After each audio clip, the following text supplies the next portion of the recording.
আজকের এই বিশ্লেষণে সবাইকে স্বাগত। বাংলাদেশের দ্রুত পরিবর্তনশীল রাজনৈতিক অঙ্গনে এখন ঠিক কি ঘটছে, রাজনৈতিক দলগুলোর ভেতরের ও বাইরের দ্বন্দ্বগুলো আসলে কতটা গভীর, সেটাই আজ আমরা ভেঙে দেখার চেষ্টা করব। বিশেষ করে সাম্প্রতিক কিছু প্রশাসনিক আর জননীতির সংক্রান্ত সিদ্ধান্তকে কেন্দ্র করে যে অস্থিরতা তৈরি হয়েছে, সেটা সত্যিই চোখে পড়ার মতো। চলুন দেরি না করে সরাসরি মূল আলোচনায় ঢোকা যাক। শুরুতেই এই বিস্ফোরক মন্তব্যটার দিকে একটু নজর দেয়া যাক।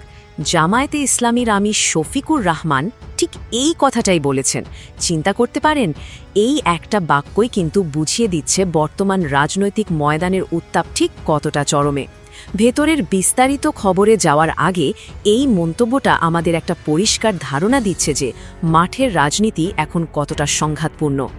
আচ্ছা, চলুন দেখে নিই আজ আমরা ঠিক কোন কোন বিষয়গুলো নিয়ে কথা বলবো।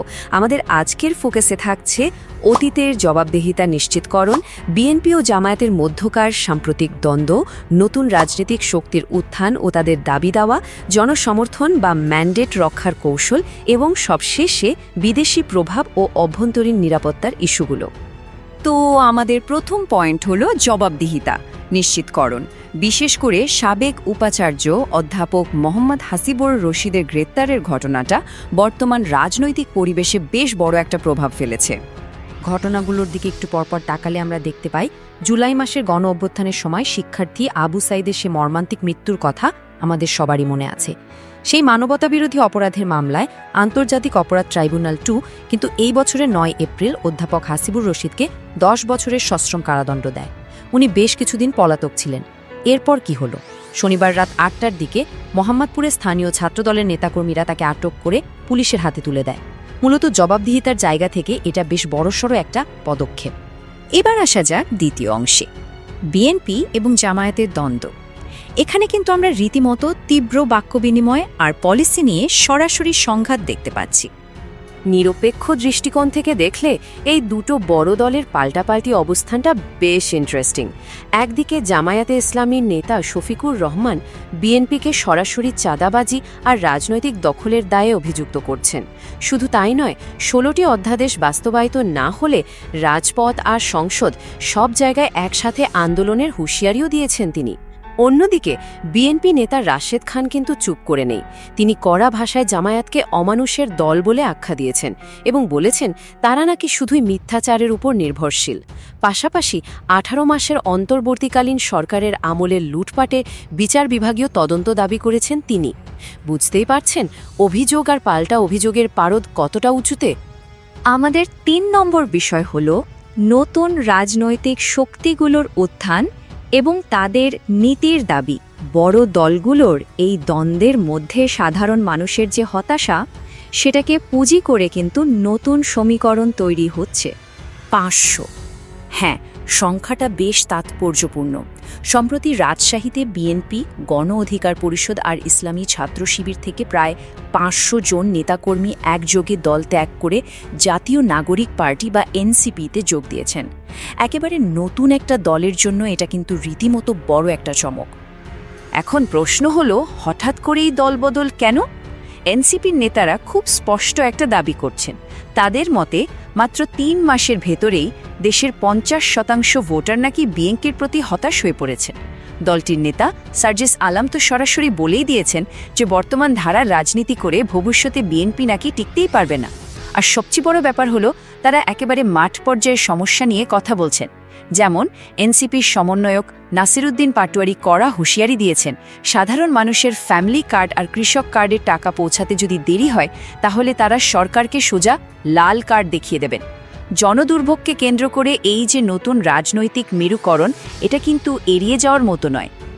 তো এই তো গেল অভিযোগ আর হতাশার কথা। এবার 4 নম্বর পয়েন্টে দেখি, জনসমর্থন ও ম্যান্ডেট রক্ষা করতে ক্ষমতাসীন বা প্রধান শক্তিগুলো আসলে কিভাবে এই নতুন চ্যালেঞ্জগুলো মোকাবেলা করছে। মূলত কাজের মাধ্যমে বা বলতে গেলে পলিসি দিয়ে সমালোচনার জবাব দেওয়ার একটা চেষ্টা আমরা দেখতে পাচ্ছি। যেমন প্রধানমন্ত্রী তারেক রহমান সম্প্রতি চাঁদপুরে একটি খাল খনন কর্মসূচির উদ্বোধন করেছেন। সেখানে তিনি দ্বাদশ নির্বাচনের ম্যান্ডেট অনুযায়ী সব উন্নয়ন পরিকল্পনা বাস্তবায়নের উপর জোর দেন।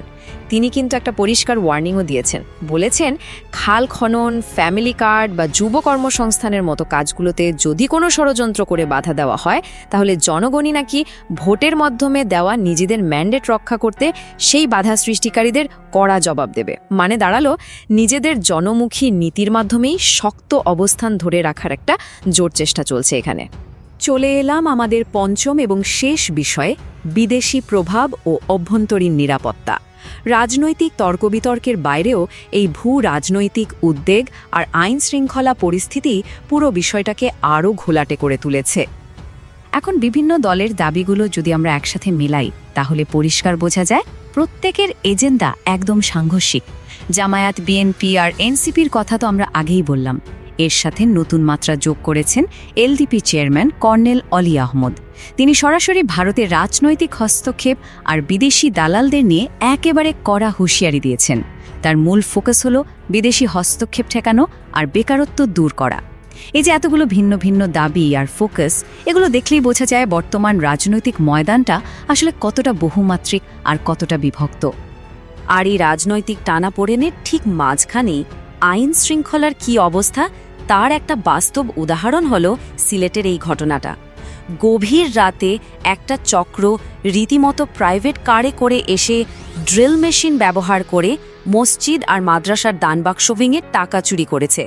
ভাবা যায়, বড় রাজনৈতিক দলগুলো যখন নিজেদের মধ্যে দ্বন্দ্বে ব্যস্ত, তখন এই ধরনের সংঘবদ্ধ অপরাধ সাধারণ মানুষের মনে গভীর নিরাপত্তাহীনতা তৈরি করছে। এটা এই রাজনৈতিক বিশৃঙ্খলারই একটা ভয়ঙ্কর পার্শ্ব প্রতিক্রিয়া। আজকের এই পুরো বিশ্লেষণ থেকে আসলে সবচেয়ে বড় যে প্রশ্নটা সামনে আসে, তা হলো যাদের প্রত্যেকের দাবি আর এজেন্ডা একে অপরের থেকে এতটা আলাদা, তারা কি আদৌ কখনো সাধারণ মানুষের কল্যাণের জন্য কোনো নির্দিষ্ট জননীতিতে একমত হতে পারবে, নাকি এই তীব্র রেষারেষি আর বিভাজনই বাংলাদেশের আগামী দিনের স্থায়ী রাজনৈতিক বাস্তবতা হয়ে দাঁড়াবে? এর উত্তর হয়তো সময় বলে দেবে, তবে বিষয়টা নিয়ে গভীরভাবে চিন্তা করার সময় কিন্তু এখনই। আজকের আয়োজনে আমাদের সাথে থাকার জন্য অসংখ্য ধন্যবাদ।